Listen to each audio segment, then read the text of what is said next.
नमस्कार, मैं हूं आपके साथ अंकिता पाल। बुलेटिन की शुरुआत करते हैं। भारत सरकार के ऑपरेशन सिंधु के तहत में ईरान में फंसे भारतीय नागरिकों को सुरक्षित वापस भारत लाया जा रहा है।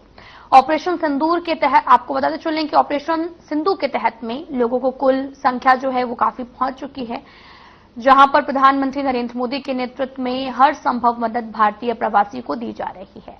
उन्होंने विश्वास भी जताया कि भारत की सरकार ईरान से हर एक भारतीय नागरिक को सुरक्षित वापस लाएगी।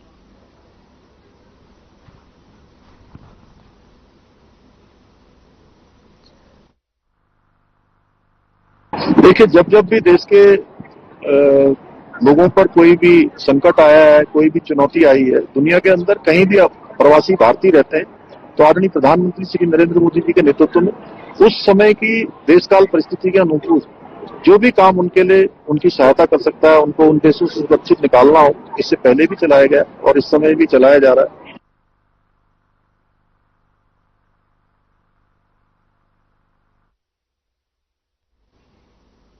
प्रदेश में त्रिस्तरीय पंचायत चुनाव की अधिसूचना जारी होते ही राजनीतिक हलचल तेज हो गई है। सभी दलों के प्रत्याशी अब मैदान में उतरकर अपनी जीत के दावे करने लगे हैं। नैनीताल जिले में भी चुनावी सरगर्मी बढ़ गई है। इसी कड़ी में नैनीताल जिला पंचायत की निवर्तमान अध्यक्ष बेला तोलिया ने एक बार फिर से अपनी चुनावी क्षेत्र में जिला पंचायत सदस्य पद के लिए चुनाव लड़ने की घोषणा कर दी है। बेला तोलिया की ने मीडिया से बातचीत करते हुए बीते 5 सालों में उन्होंने जिला पंचायत सदस्य फिर अध्यक्ष के तौर पर जनता की सेवा, विकास कार्यों को प्राथमिकता दी। क्षेत्र की जनता के आशीर्वाद और आग्रह के लिए उन्होंने पुनः चुनावी मैदान में उतरने का फैसला किया है।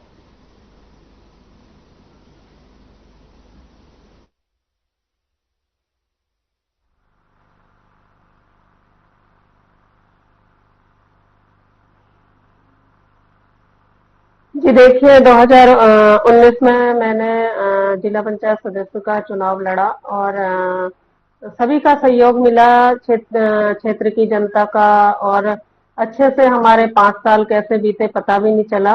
तो इस समय भी क्षेत्र की जनता के सहयोग से और उनके कहने पर भी मैं दोबारा से 21 रामलियान सिंह पन्याली से दोबारा जिला पंचायत सदस्य के लिए मैदान में उतरी हूँ।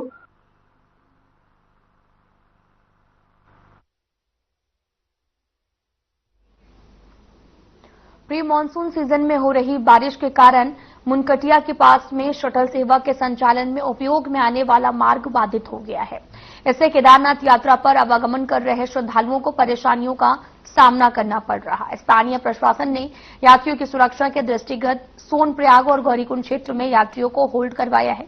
मार्ग को पैदल चलने लायक बनाए जाने पर यात्रियों के ग्रुप को पैदल पार करवाते हुए गौरीकुंड की ओर भिजवाया जा रहा है। स्थानीय प्रशासन और कार्यदायी संस्थाएं मार्ग को सुचारू करने के लिए युद्ध स्तर पर काम कर रही हैं।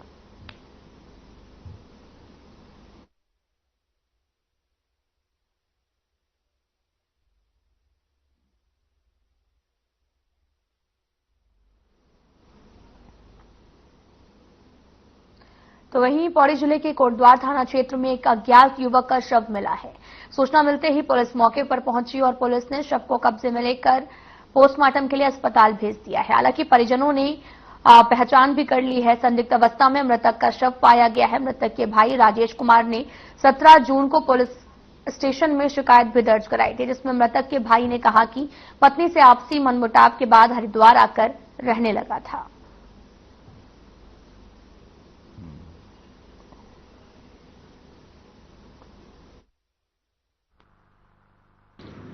दिनांक 5 जून को दुगड्डा क्षेत्र के अंतर्गत एक व्यक्ति का शव बरामद किया गया था।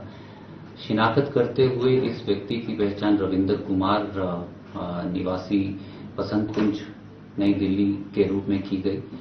शव बरामद करने के उपरांत इनके परिजनों को इसकी सूचना दी गई और पोस्टमार्टम और पंचनामा की कार्रवाई हमारी पुलिस की टीम के द्वारा की गई।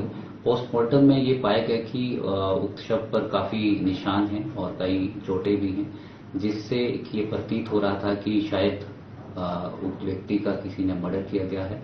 हमारी कोतवाली पुलिस की टीम के द्वारा धारा 103 BNS अर्थात मर्डर के अंतर्गत मुकदमा पंजीकृत किया गया।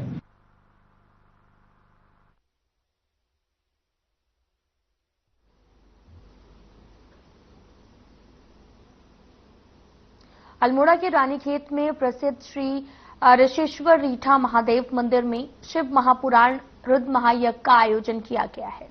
इस अवसर पर भगवान शंकर की विवाह का मनमोहक और दिव्य वर्णन किया गया। इस महायज्ञ में कथावाचक व्यास राजेंद्र तिवारी ने श्रद्धालु जनों को भी भगवान शिव के विवाह प्रसंग का संजीव चित्रण करते हुए भगवान शिव के विवाह के बारे में बताया है।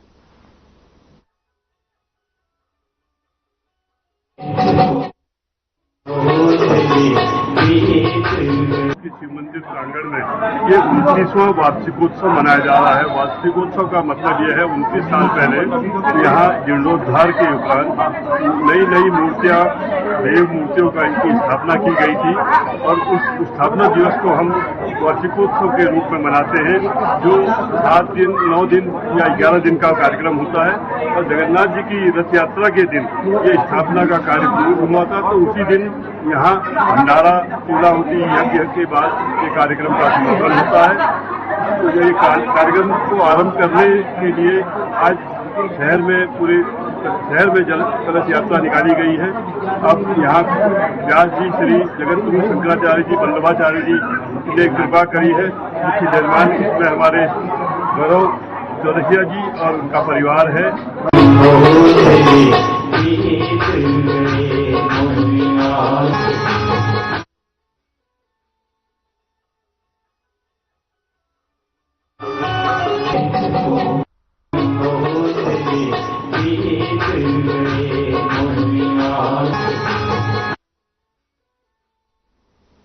ऋषिकेश में मुख्यमंत्री पुष्कर सिंह धामी ने परमात्म निकेतन में परिवार सहित गंगा आरती कर पूजा अर्चना की है।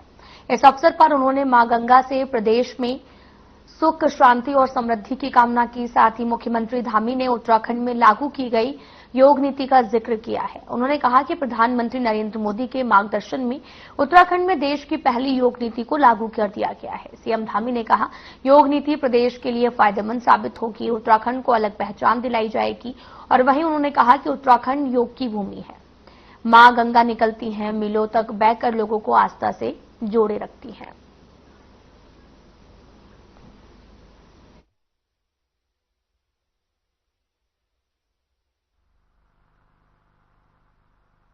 सबसे पहले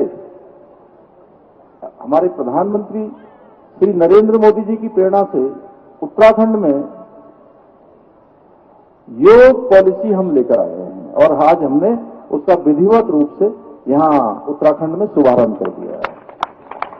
और इसके पीछे हमारा हेतु है, जैसा पूज्य स्वामी जी ने कहा कि सच में योग की कोई भूमि है तो योग की भूमि यही भूमि है जहां आप बैठे हैं। यही मां गंगा की भूमि, यही यमुना की भूमि, यही हमारे 4 धामों की भूमि, यही हमारे आदि कैलाश की भूमि, अनेक अनेक देव स्थानों की भूमि, जो आज पूरा ये राज्य जो 71% वनों से आच्छादित है, 71%, और हिम ग्लेशियरों से आच्छादित है। हिम ग्लेशियर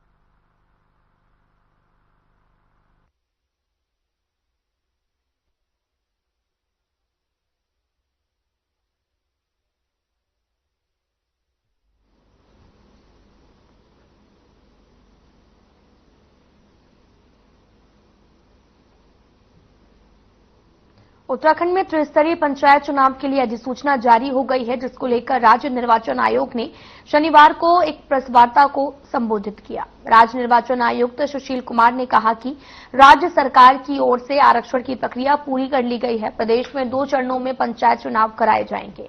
साथ ही 19 जुलाई को एक साथ मतगणना होगी और इसी के साथ प्रदेश के आदर्श आचार संहिता भी लागू होगी। उत्तराखंड के 12 जिलों में पंचायत चुनाव होंगे। 89 विकास खंडों, 7,499 ग्राम पंचायतों का चुनाव भी कराए जाएंगे।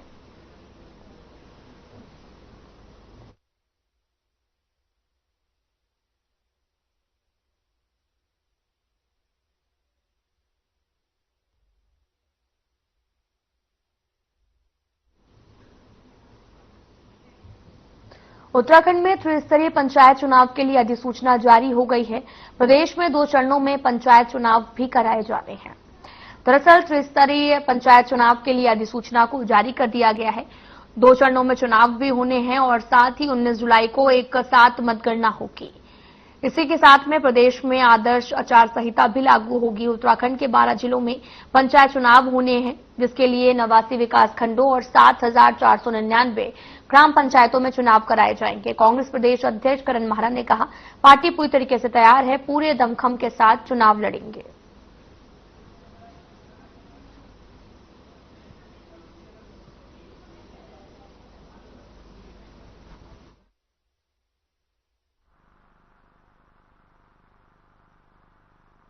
देखिए, शुरुआत धामी की सरकार ने बेईमानी से कर दी। धामी के मंत्री और उनके प्रवक्ता कोई इस बात का 3 दिन से मैं बोल रहा हूं जवाब नहीं दे रहे हैं। चुनाव 2011 की जनगणना के आधार पर हो रहा है, लेकिन रोस्टर 0 कर दिया गया। क्या खूब चुनाव कैसे होंगे, आरक्षण की क्या व्यवस्था होगी, ये पहले से तय है, कानून है। और जब तक हम चुनाव लड़ते थे प्रमुख का, मुझे याद है ताड़ीखेत से मैं प्रमुख था और जिले में 11 सीटें थी प्रमुख की। कितनी महिला सीटें होनी चाहिए उस आधार पर, कितनी ओबीसी होनी चाहिए, कितनी एससी होनी चाहिए, उसके आधार पर आरक्षण किया गया था। लेकिन आज ये नहीं है, आज जनसंख्या के हिसाब से आरक्षण कर दे रहे हैं।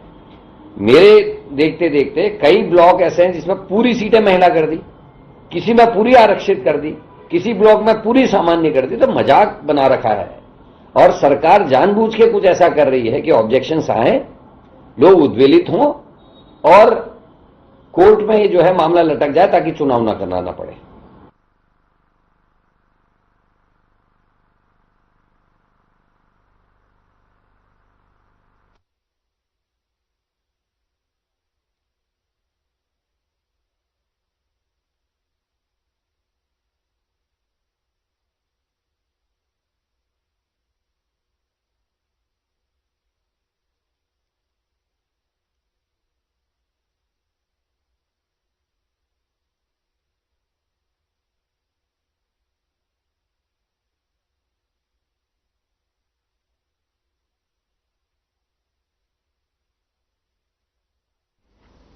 उत्तराखंड में त्रिस्तरीय पंचायत चुनाव के लिए अधिसूचना जारी हो गई है। प्रदेश में 2 चरणों में पंचायत चुनाव कराए जाएंगे और 19 जुलाई को एक साथ मतगणना होगी, जिसको लेकर उत्तराखंड कांग्रेस प्रदेश अध्यक्ष करण माहरा ने प्रदेश सरकार पर जमकर निशाना साधा। साथ ही उन्होंने कहा कि चुनाव को प्रभावित करने की नीयत से सरकार 2 चरणों में चुनाव कराने जा रही है। उन्होंने कहा कि धामी सरकार और इलेक्शन कमीशन 12 जिलों में भी नहीं संभाल पा रहे हैं।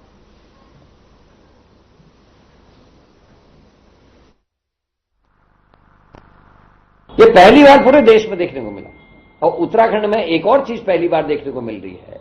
13 जिलों का राज्य है जिसमें हरिद्वार के पंचायत चुनाव अलग होते हैं, 12 जिलों के अलग होते हैं। केवल 12 जिलों के चुनाव जो सरकार एक साथ नहीं करा पा रही है, तो इसका तात्पर्य समझ रहे हैं, महाराष्ट्र का मॉडल लाएंगे। इधर के वोटर उधर, उधर के बदमाश इधर के बदमाश उधर, ताकि चुनाव को प्रभावित करा सके। 12 जिलों में 2 चरणों में चुनाव, मजाक है। मतलब अगर 12 जिले भी धामी से नहीं संभल रहे, उत्तराखंड के चुनाव कमीशन से नहीं समझ रहे, तो कर लिया इन्होंने।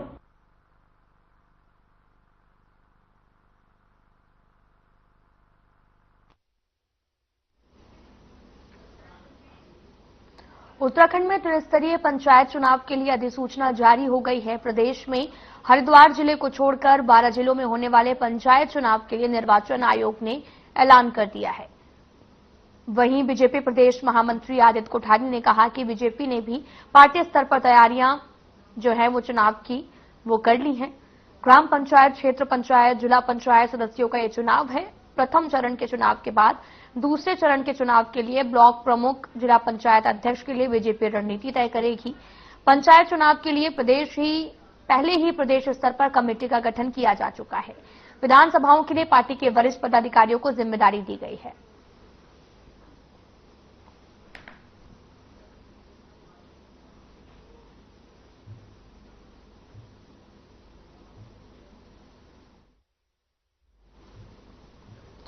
आपको बताते चलें कि चुनाव के लिए अधिसूचना जो है वो जारी कर दी गई है और 2 चरणों में मतदान होना है।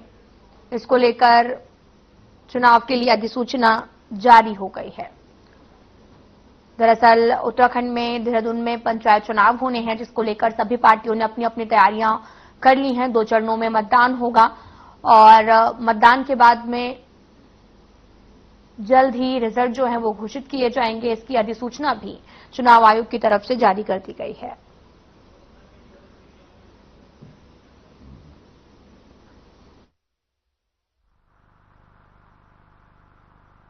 उत्तराखंड में त्रिस्तरीय पंचायत चुनाव को लेकर के राज्य चुनाव आयोग के द्वारा चुनाव की घोषणा कर दी गई है और ये जैसे पूर्व से ही अनुमान था कि जुलाई माह में सरकार पूरी तरह से चुनाव कराने के लिए तैयार है और आज इसकी घोषणा हो गई है। मैं इसका स्वागत करता हूं कि लगभग 7-8 महीने विलंब से ये चुनाव हो रहे हैं। सरकार लगातार ये प्रयासरत थी कि जितना जल्दी से जल्दी हो सके पंचायतों के चुनाव कराए जाएं। भारतीय जनता पार्टी ने भी पार्टी के स्तर पर इसकी पूरी तैयारी कर ली है। हमने ये प्रयास किया है कि पार्टी के कार्यकर्ता अधिक से अधिक त्रिस्तरीय पंचायतों में भाग लें। ग्राम प्रधान का चुनाव है, क्षेत्र पंचायत सदस्य का चुनाव है, जिला पंचायत सदस्य का चुनाव है। इसमें हम जिला पंचायत सदस्य के लिए पार्टी के समर्थित प्रत्याशियों की घोषणा हम करेंगे, क्योंकि इसमें चुनाव चिन्ह आवंटन नहीं होता है पार्टी का अधिकृत प्रत्याशी के लिए, लेकिन लोकल चुनाव चिन्ह जो है इसमें प्रत्याशियों को दे जाएंगे। हम समर्थित प्रत्याशी करके ऐसा घोषित करेंगे और केवल जिला पंचायत सदस्य के लिए ही समर्थित प्रत्याशी घोषित करेंगे। बाकी प्रयास रहेगा कि पार्टी के ज्यादा से ज्यादा कार्यकर्ता ग्राम प्रधान का चुनाव जीते, ज्यादा से ज्यादा कार्यकर्ता क्षेत्र पंचायत सदस्य का चुनाव जीते और जिला पंचायत सदस्य के लिए पार्टी जिनको समर्थित प्रत्याशी घोषित करे वो अधिक से अधिक संख्या में जीते। ये प्रथम चरण का चुनाव है और ये प्रथम चरण के चुनाव संपन्न होने के बाद जो द्वितीय चरण का चुनाव है, जिसमें ब्लॉक प्रमुख का चुनाव होता है, जिला पंचायत अध्यक्ष का चुनाव होता है, उसके लिए फिर रणनीति हम ये प्रथम चरण के चुनाव के परिणाम आने के बाद फिर उसके लिए रणनीति हम बनाएंगे। पाकिस्तान सरकार द्वारा अमेरिकी राष्ट्रपति डोनाल्ड ट्रंप को शांति के क्षेत्र में नोबेल पुरस्कार दिए जाने की पैरवी करने धर्मनगरी हरिद्वार के संतों को नागवार गुजरा है। संतों ने इस पर अपनी तीखी प्रतिक्रिया देते हुए कहा कि पाकिस्तान का ये रुख एक आतंकवाद समर्थक देश ने आतंकवाद को समर्थन देने वाले अमेरिका को भी अपने एहसान के लिए बदला चुकाने जैसा है। संतों ने राष्ट्रपति डोनाल्ड ट्रंप को शांति का नोबेल पुरस्कार की वकालत करना सरासर गलत बताया है और कहा कि किसी को शांति का नोबेल पुरस्कार दिया जाना चाहिए।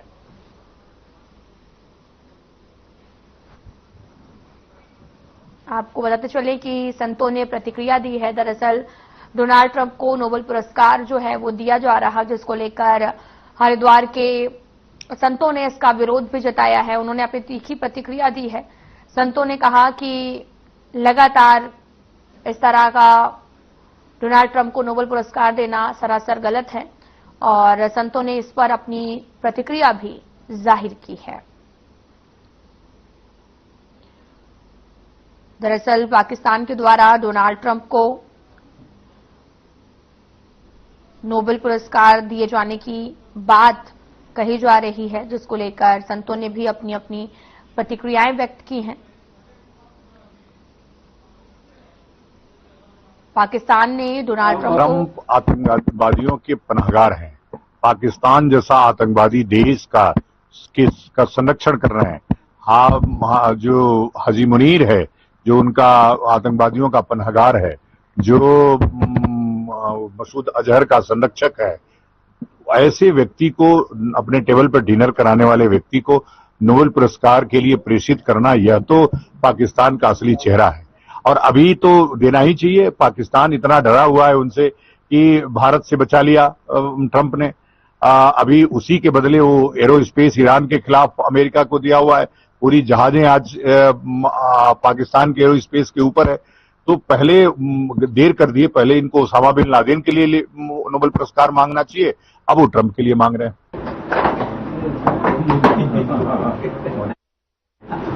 ये दोनों को कम से कम बोल दिए।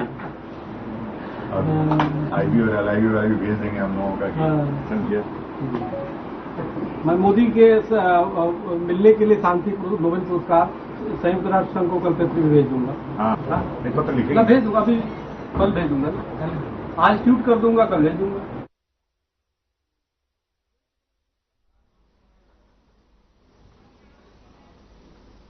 उत्तराखंड माध्यमिक शिक्षा बोर्ड के 10वीं और 12वीं की परीक्षा में सर्वोच्च स्थान प्राप्त करने वाले मेधावियों को उनके जनपद में एक दिन का जिलाधिकारी और पुलिस अधीक्षक बनाया जाएगा। मुख्यमंत्री पुष्कर सिंह धामी ने उच्च अधिकारियों को इस संबंध में सभी जिलाधिकारियों और पुलिस कप्तानों को पत्र लिखने के निर्देश दिए हैं।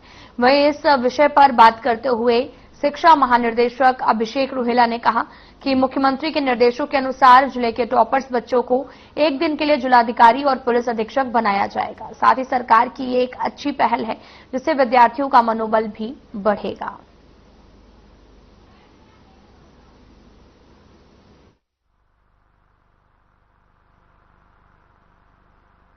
जी, माननीय मुख्यमंत्री जी के निर्देशन पे और उनके दिशा निर्देश अनुसार तय किया गया है कि जो बोर्ड के टॉपर्स हैं उनको जनपद के जिलाधिकारी और पुलिस अधीक्षक के प्रभार दिए जाएंगे एक दिन के लिए। तो ये निश्चित ही स्वागत योग्य पहल है और इसका एक दूरगामी परिणाम भी होगा बच्चों को एक आत्मविश्वास भरने में और आगे के जीवन में उनको सफल बनाने के लिए यह पहल एक कारगर सिद्ध होगी, ऐसा हम सब उम्मीद करते हैं। और इसको जैसा भी सरकार के आगे के निर्देश होंगे उस रूप में इसका अनुपालन किया जाएगा।